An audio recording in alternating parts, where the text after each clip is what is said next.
What's up, guys? We're back again today, and today we're going to be starting on this transmission. So as you saw in our last transmission video, we went ahead, cut the bell housing off, got that all squared away, drilled and tapped this fitting right here. And the last time you saw this thing, it was a lot nastier than how it is now. So I got it all cleaned up, painted, re-cleaned, and we are ready to go there. Here's my all the old parts that came out of it, so we'll be reusing some of the assemblies and stuff like that, but most of it we're going to go ahead and replace. As you can see on the table right here, we got all kinds of parts laid out. So we'll start over here. This is like the shift linkage. I went ahead and got all new stuff for that because the one that came on there, somebody poorly welded this little bar on right there. So no big deal. We got all new parts to replace this. There's the old tail housing. I just painted it up real quick. But the rest of this is the Jake's Performance Stage 3 Rebuild Kit. So Jake's Performance, I highly recommend them. They have exceptional customer service. I've talked to them a couple times now. They always get back super fast. And actually, today is Tuesday.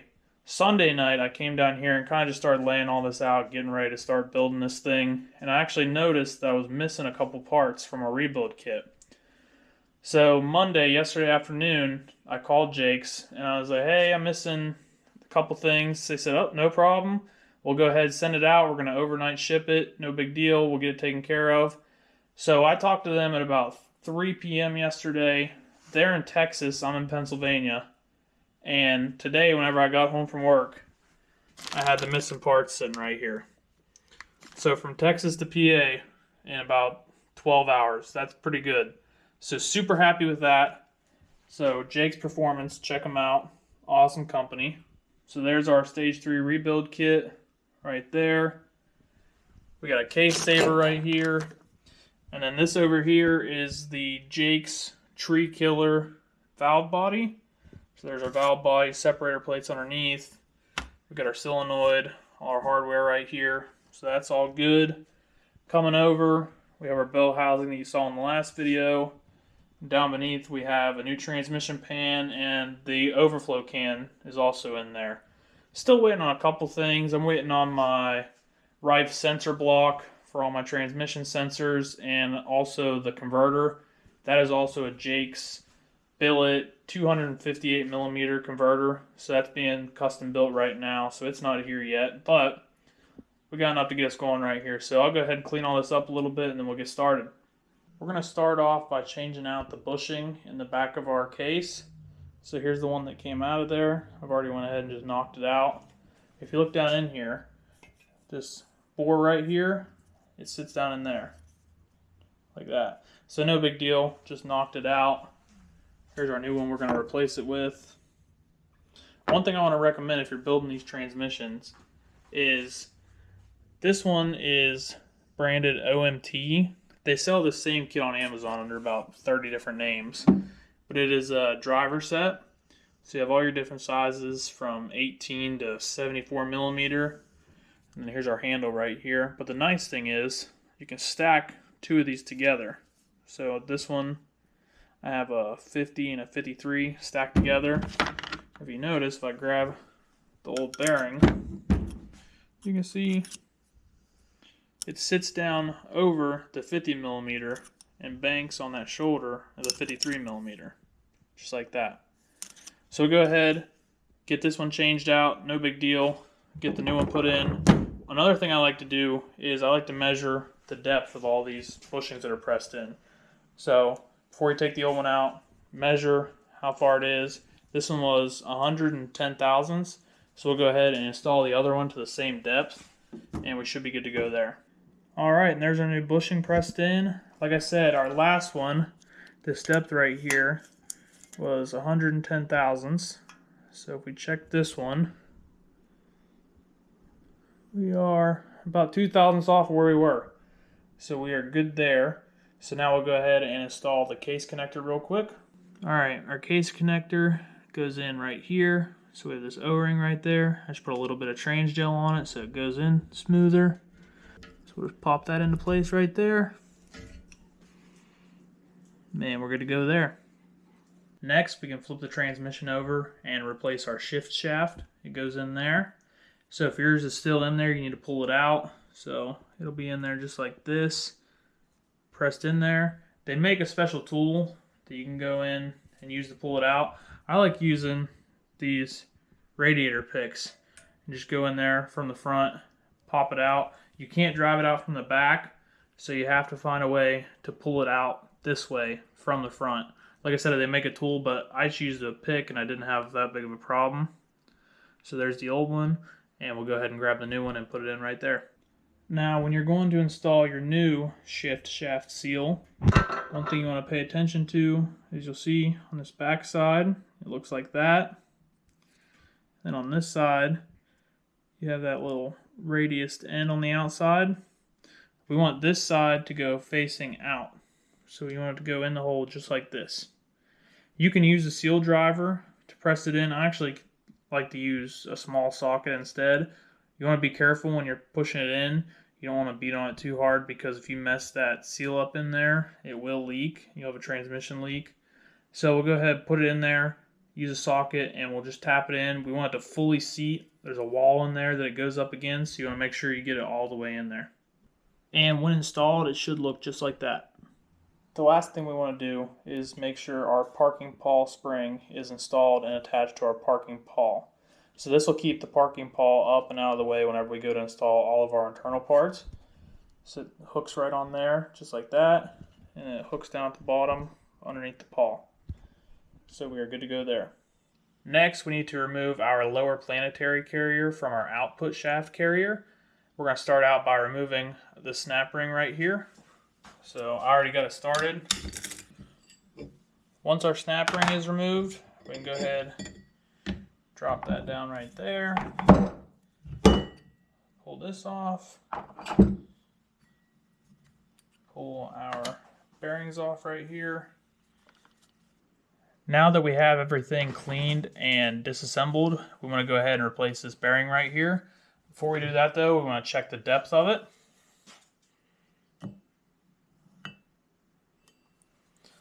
So we are right at about 60 thou. So I'll go ahead and move you over to the vise, and we'll take a punch, knock this down in there, and it has a little puzzle piece on the outside of that bearing, just like that. So when we drive it down in, it should collapse in on itself, and we should be able to pull it out really easy. What we gotta do is line up this little notch right here. There's a little hole in here. So we'll just line that up like that, and then we'll press it in until we are 60 thousandths below the surface right here. Once we have our bearing pressed in and our depth verified, we can go ahead and set our planetary shaft on there and just make sure it spins nice and freely. We are good there, so we'll go ahead, pull both these apart, get all our bearings and everything, and start getting ready to reassemble it. Now we can go ahead and start reassembling everything. We're going to take our bearing pack, and we're just going to dip everything in transmission fluid before we put it together.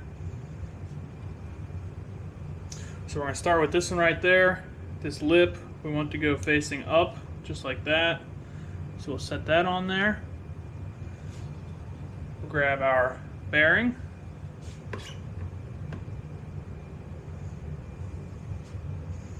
We'll set it inside that lip, just like that. And then we'll grab this side with this lip right there.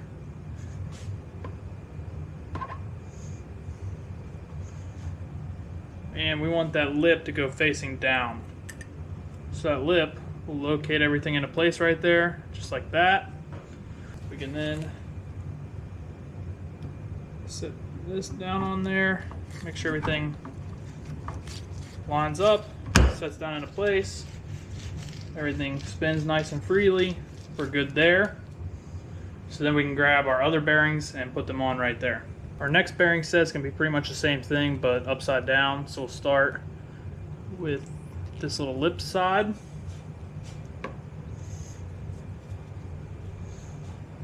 We're going to put that lip facing up, just like that.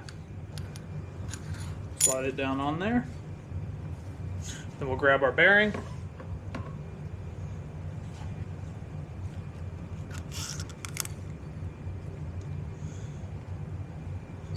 grab this side with our outer lip, and that'll go in facing down, just like this.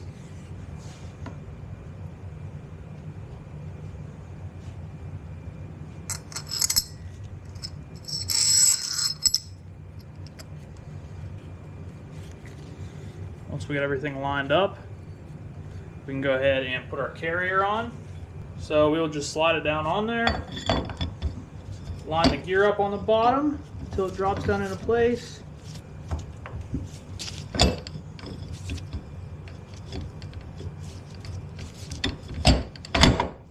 Just like that. And then we can take our snap ring right here and install it underneath, just like this. Now that we have our output and planetary shafts connected, we can go ahead and set it to the side for now.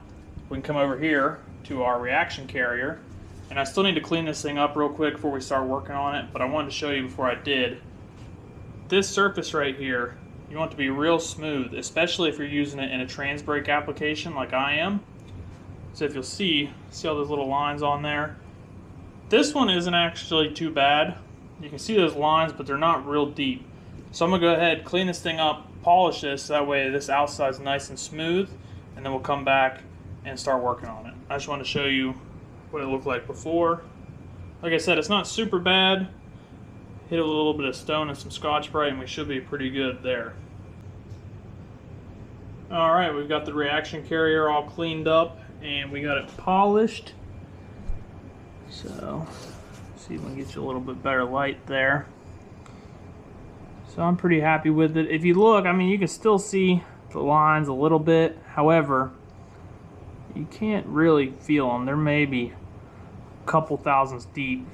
So, get you some light here. We're gonna call that good. I think it'll be all right. So, now that that's done, we need to drive out this bushing in there. So we'll drive it out from this side. It can't go this way, so it's got to go that way. So we'll drive that out, and then we'll go ahead and install the new one. Now that we have the old bushing pressed out, we'll just go ahead and bring this over to the shop press, and I'll use one of these bigger diameter ones to press it in flush.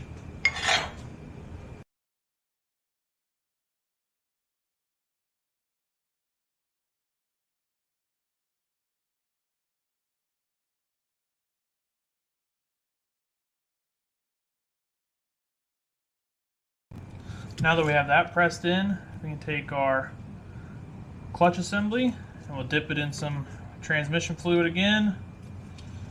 Make sure everything's nice and lubricated, and then we'll drop it in there.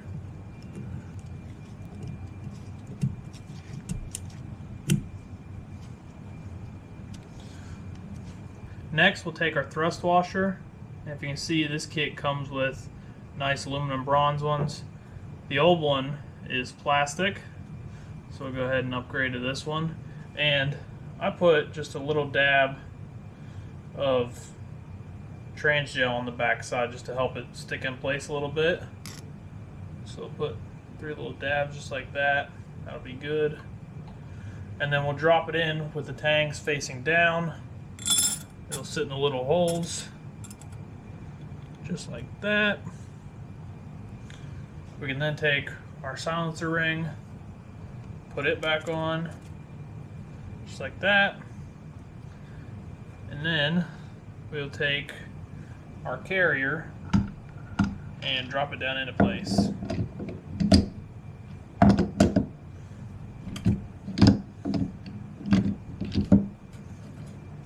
Just like that. Now typically we would want to install this bronze washer onto the end of our output shaft right here. These little tabs sit in these 4 holes right here.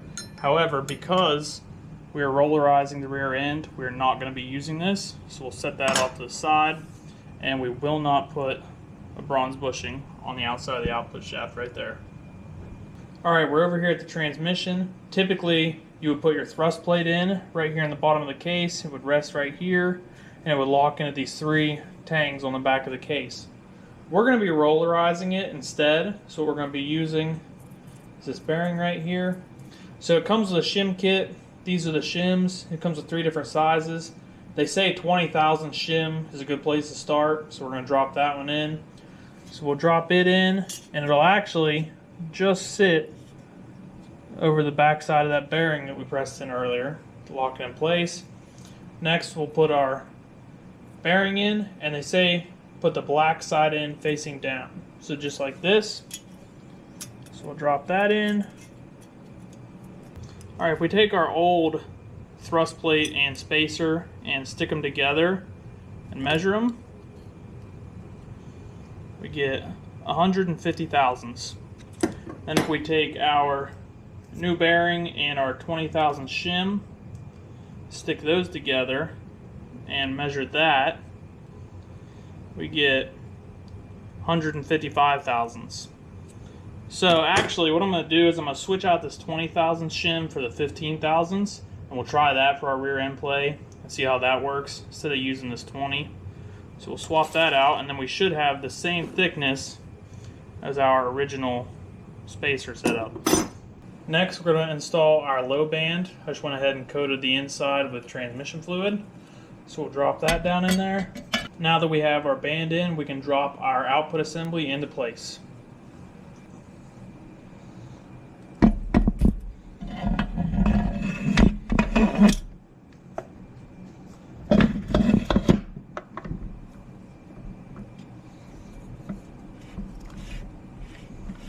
Finally, the last thing we can do is drop our sun gear in.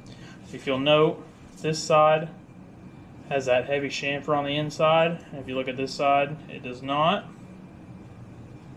So this side with the heavy chamfer, we're going to install facing down, just like this. So we'll drop it in there, get it lined up.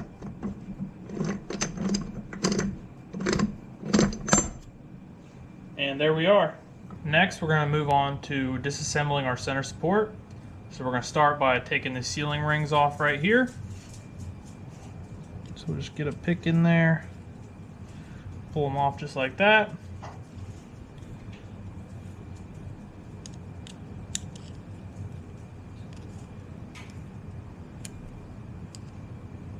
Next, we'll just go ahead and push down on this and remove our snap ring right there.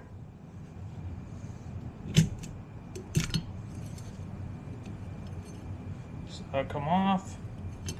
We have our plate. We have these 3 springs,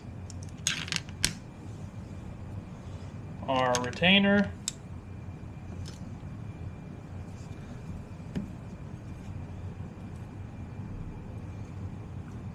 and this bottom piece right here, if I can get it out.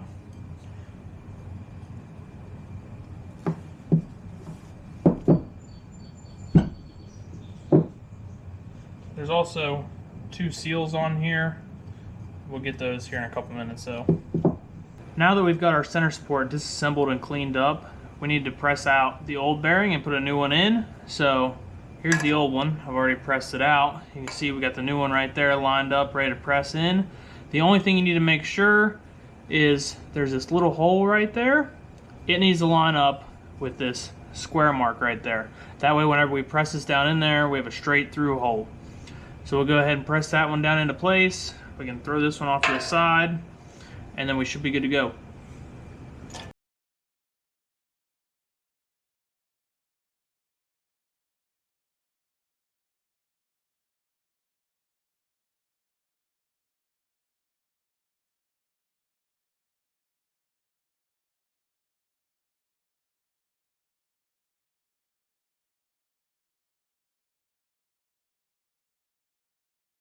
We now have our new bushing installed nice and flush right there, and if we look down in there, you probably can't see it, but if I stick a pin through, you can see our holes line up. This goes all the way through, so we're good there.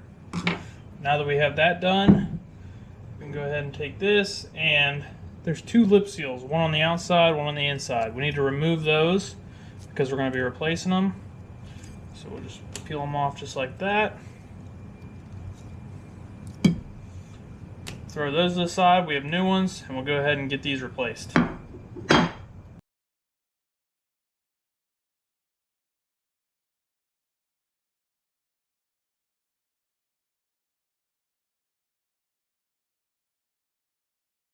Now that we have both of our seals installed, the lips are facing down.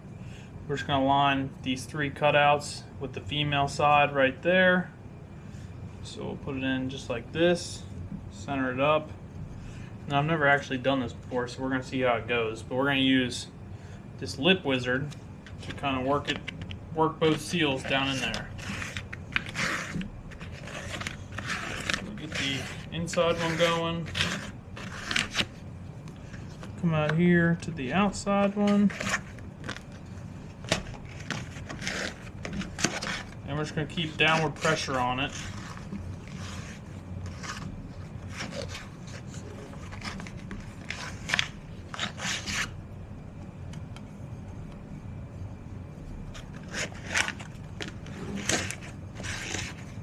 I went ahead and got the lip seal seated correctly. Sorry I didn't film too much of it. It took me a little bit to figure out how to use the lip wizard, but it did work pretty well once I figured it out. So we have it together. Now we can go ahead and install our center support. So we're going to start by taking our spring carrier, dropping it down in there. We're going to line the holes up with the 3 female parts on the piston. We can then drop our 3 springs in.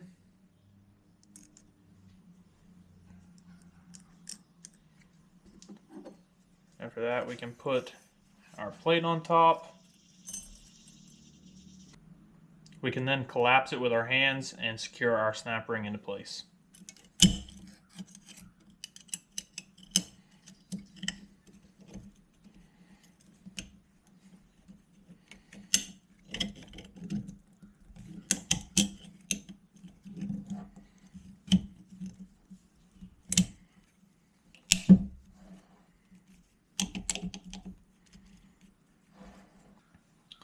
Now that we have that done, we can go ahead and install our sealing rings right here. Because we're doing the dual feed mod and our manual valve body, we're going to be leaving the 2nd sealing ring out. So we're going to be installing the 4th, the 3rd, and the 1st, leaving the 2nd out. So we'll go ahead and put those on.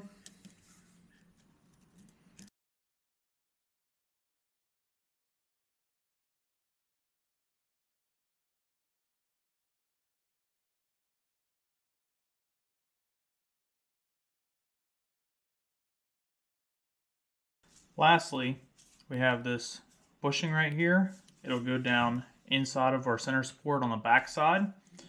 I'll just take a little bit of trans gel and put it on there to help it stick in there. So we just got a nice little coat on there.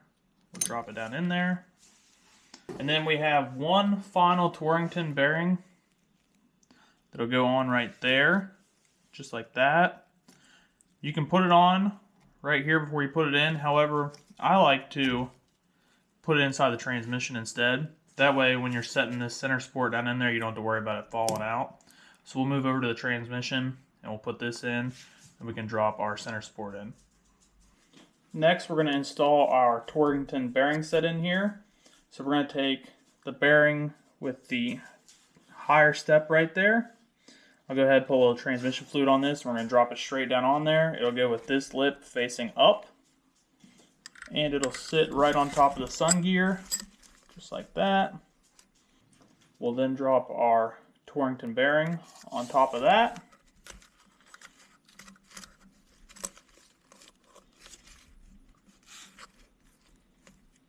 Make sure that it seats on that lip right there.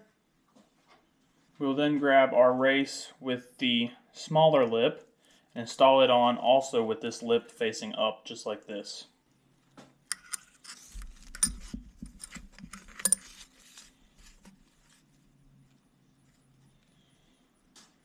Before we install our center support into the case, we need to install our spacer ring that the center support sits on. Not all Turbo 400s use this ring. The earlier ones didn't, I believe. Normally you would lay these in at the 9 o'clock position like this. So just like a clock, if this is 12 o'clock, 3, 6, 9, normally you would put it in at the 9 o'clock. However, because we're using a case saver, we're going to drop it into the 3 o'clock. It'll sit right on this ledge right here. So we'll just get it down in there into place. We now have our spacer ring installed. Our gap is at the 3 o'clock position because our case saver is going to hang on this lug right here at the 9 o'clock position. This is the way Sonax says to do it. They say to put all these at the 3 o'clock and to have it under each of these two lugs right here, skipping the lug at the 3 o'clock. That way you can have it fully supported at the 9 o'clock where your case saver is going to go on. So now that's on, we can drop our center support in.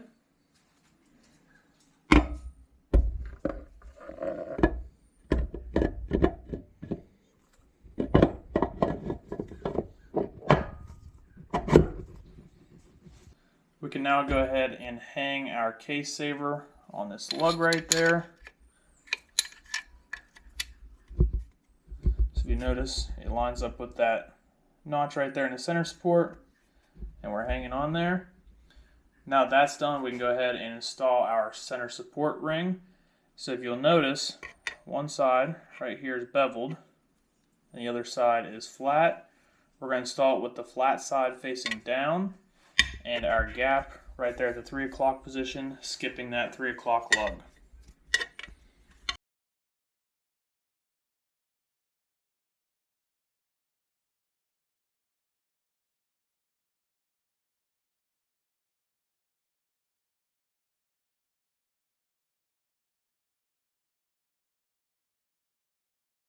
Now that we have our center support in place, we can verify that it is in the correct location by looking down here at our center support bolt hole. There's going to be that hole right there in the middle, and if we look in there, you can see the threaded hole from our center support lines up perfectly with that hole right there. So now that we know that that's in place, we can go ahead and move on to our intermediate or sun gear shaft. So we need to replace those two bushings in there. So go ahead and knock those two out and press the two new ones in flush, just like these ones are.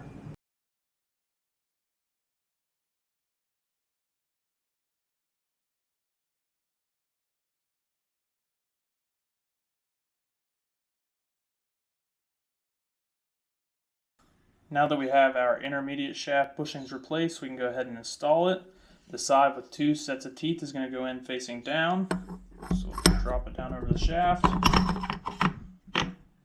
Twist a little bit to get it to line up.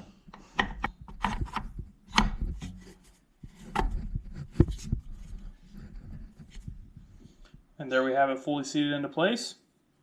Alright, now that we've got all of our lower assemblies installed, the one thing we need to do before we go any farther is check our rear end play. So as you can see, I've flipped the transmission upside down. And if you look in here through the governor hole, you can see we got our output shaft right there, our output shaft flange, and then in there, it's kind of hard to see, is our bearing that we put in against the case, the very first thing. So we need to check that gap between the bearing and the output shaft flange, and that'll give us our end play. The tolerance is 7 to 19 thousandths, so we'll just stick some feeler gauges in there and check that gap. I'm not going to show you doing it on camera because it's kind of hard to see and it's kind of a pain to do. But I already checked this one and I got around 16 thousandths, so we'll be good there. So now that we have that set, we can go ahead and move on to our clutches. We're now almost ready to install our intermediate clutch pack. The one thing we need to do, we added that case saver, so we need to do a little bit of work to this pressure plate before we go ahead and install everything. So if you'll notice on our pressure plate, we have these teeth all the way around it. Up here, we have this flat spot with no teeth. Because we installed that case saver, and it's going to be sitting right in here, we need to cut one of these grooves where our case saver is going to sit. That way it sits down over the case saver. So if we come over to the transmission, the easiest way to do this is we took one of the steel rings, set it down in there. I marked the last lug in the case right there. So on that groove, I put a number 1. We'll come over to number 2. There's nothing there, so we don't need this groove on our pressure plate. And then there's our number 3. The number 3 groove is what lines up with our case saver. So I'll go ahead and pull the steel out, and then we'll line it up on our pressure plate, and I'll show you what I mean by that. So here's our pressure plate. If you'll notice, I already messed this up. I actually put an extra groove in there in the wrong spot. No big deal, it's not hurting anything. We just didn't need to do it. So, if you can tell right here by my grinding marks, this is the one I made. This is the original last one on the pressure plate. So we set that down there. Once again, this is the one I made on accident, so this is the one we want to go off of. And if we line our steel with our numbers on it, we line one up with the one, just like that. We just line it up by hand there. The second one shouldn't be there because there's nothing hitting on it, so we didn't need that one. We need to cut our lug, or a groove, excuse me, on the third one right here. So what I'm going to do is go ahead and mark this cutout right here that we need to make, and then we'll take it over to the vise and cut this one out. Alright, now we have our pressure plate up in the vise, and you can see I went ahead and marked where we need to cut that groove right there. So the first thing I'm going to do is, you can use a hacksaw and go down in there and kind of rough this out. I'm going to be using this air saw right here. So I'll go ahead, we'll cut all the way down to the bottom line right there, move over 1/8 of an inch, cut another line, over 1/8 of an inch, over 1/8 of an inch, and we'll cut it down, and it should leave us a couple little tabs right there that we can go in with screwdrivers and break them off, and then we'll go ahead and file everything nice and smooth. So I'll go ahead, cut it out with the air saw, and then I'll come back and show you how it looks. Now that we have our cuts made, we should be able to go in there with a screwdriver or a chisel and knock those little pieces out pretty easily. Now that we got those pieces knocked out, I'll just go in there with a file and clean that up. And there we have it. We got the pressure plate all cleaned up. As you can see, it fits in there nice. So now we can go ahead and move on to installing our steels and clutches. Now that we have our pressure plate sorted out, we can go ahead and install our steels and clutches. So you want to soak all these in transmission fluid. I've already done it. We're going to start with a steel. We'll drop that down in there.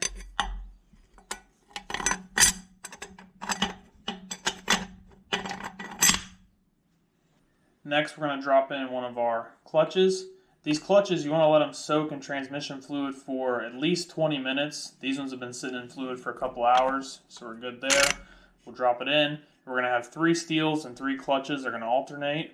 Also, I forgot to mention, one thing I did is I did measure these steels to make sure they were the same thickness as the ones that came out. That way we don't affect our endplay any.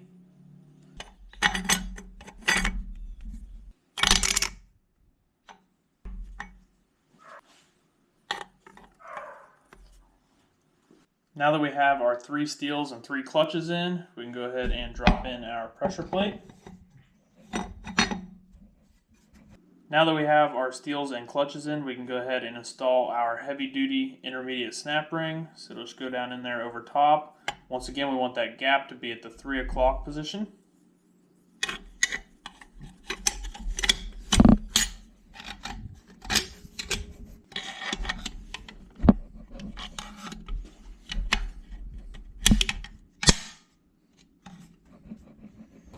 The last thing we're going to do is go ahead and install our center support bolt and torque it down to 22 foot-pounds. Now the center support bolt goes in this counter bore right here, and it's very tight, so you need a 3/8 12-point socket. And what I did is I just took an old one and ground the tip down a little bit right there. That way I can fit it down in there. So we'll go ahead and get that in.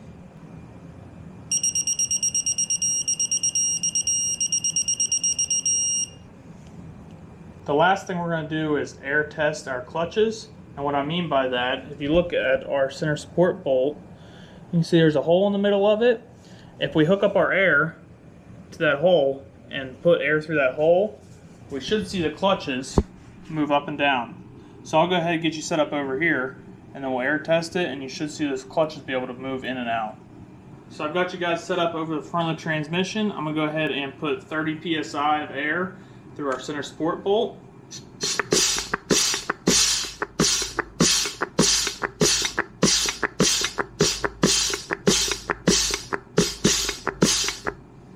So there you go, we put the air through it, and then you could see the clutches move, but you could also hear it. So we're good to go there. Alright guys, and there we have it. We now have our output shaft, planetary, intermediates, our clutch packs, and our center support in. So we're going to go ahead and end the video there today. In the next video we're going to go ahead and start getting our direct drum, our front drum, and our oil pump installed. And then the video after that we'll go ahead and come down here to our valve body and everything underneath. And hopefully we'll wrap it up there. But that's going to do it for today. Make sure you guys come back next time to see the rest of the build. Thank you for watching, and we'll see you next time.